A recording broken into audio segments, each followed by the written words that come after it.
My life begins with something that could be the start of a joke. And it goes like this.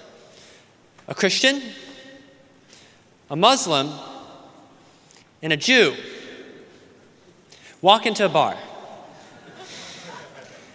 I know historically the setup is a little bit dicey, but this time was a little bit different. This time, the Christian married the Muslim, and they had a daughter. That daughter grew up Christian until she met the Jew, converted to Judaism, married the Jew, and had a son. 22 years later, that son is standing here with all of you graduating from Harvard University.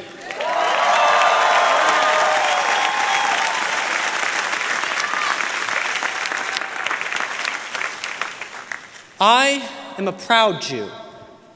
I'm also the proud grandson of a Christian and the proud grandson of a Muslim. But that isn't a contradiction in any sense of the word. It's proof of a concept, and that concept is what I want to talk to you all about today, because my family taught me something I think this world could really use right now, which is that the counter to division isn't necessarily agreement, it's understanding. Our world today, all the way from the global stage to right here at Harvard, has been split into two sides. There are two sides to every story, of course, only two sides.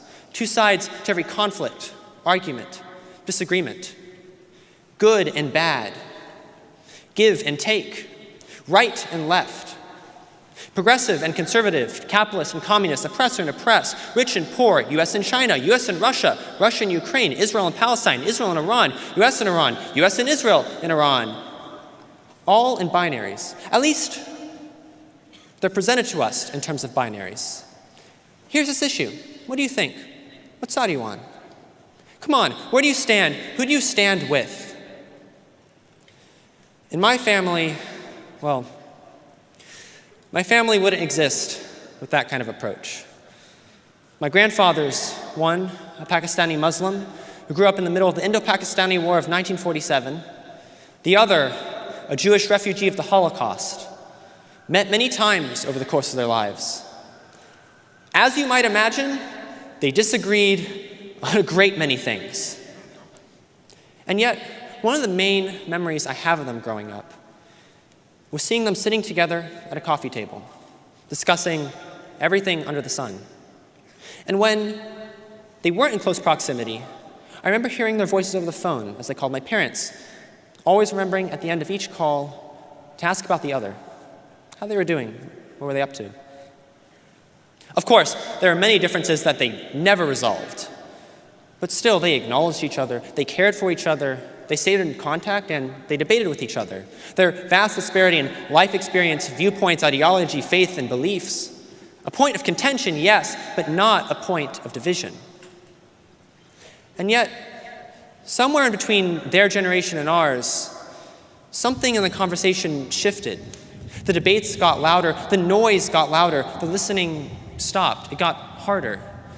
On the news, on your timeline, at the dinner table, people speaking without listening, people arguing, having already decided their own allegiances, people debating not to listen, understand, or to learn, but to win, to humiliate, to be right.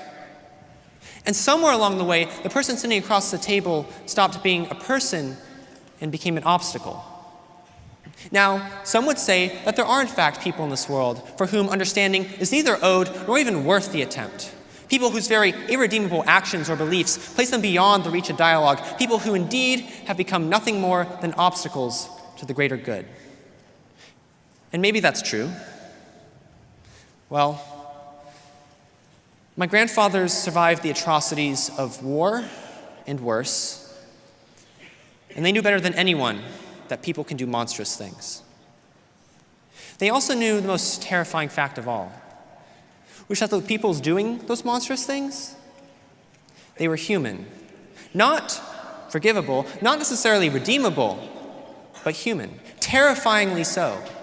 And it's precisely because of that human capacity that understanding them mattered. Dialogue still mattered. Not necessarily dialogue in the sense of extending grace or providing a platform, but again, understanding. Asking, how did they get to this point? How did they reach this conclusion? Why do they believe this? Asking these questions in this context holds a light up to the darkest parts of what it means to be human, and as such, we have to grapple with them. But such questions, necessary questions, important questions, are not only reserved for the darkest parts of human history. If such questions of understanding, why do they believe this? If such questions of understanding matter that much at that extreme of humanity, how much more do they matter for the people sitting around you right now? For that family member at Thanksgiving that you stop bringing certain topics up around. For that person on the internet that says things from a viewpoint that seems kind of unimaginable sometimes. For that student in section that you smiled at once and said, "Interesting point," and then went back to your dorm and complained about to your roommate. Or for that one friend that you started to phase out because they said some things once that just didn't sit quite right with you. Take about 8 billion of those people, put them together, and you get our world. Many of us who come to Harvard have dreams of changing the world, of leaving an impact.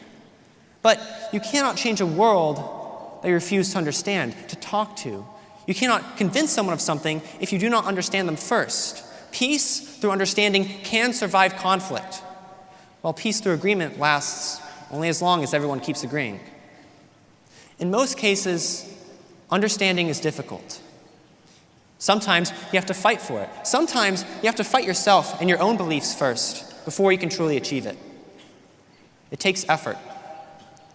My grandfathers knew that, but they chose to try anyway.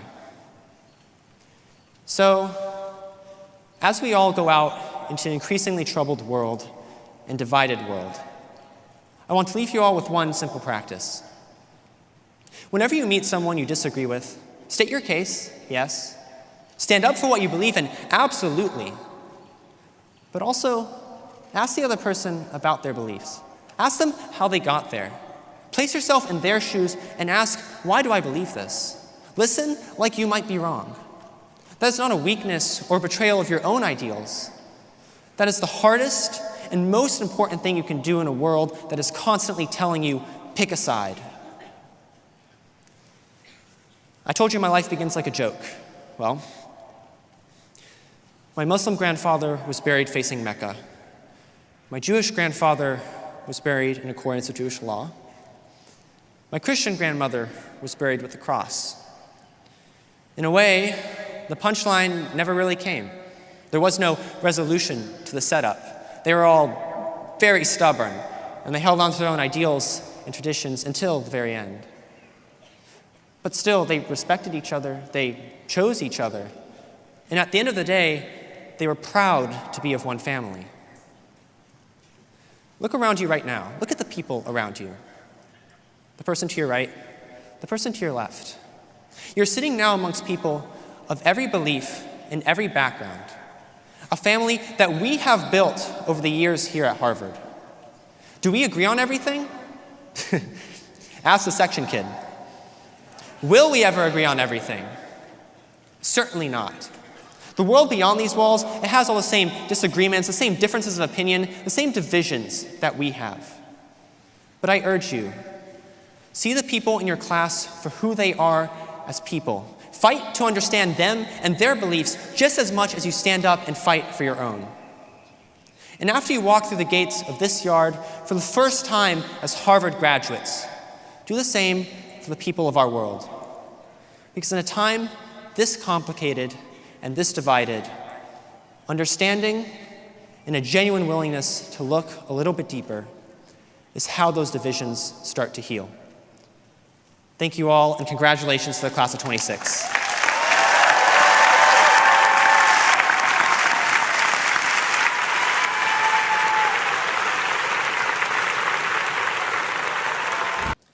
What do you have to say concerning this video?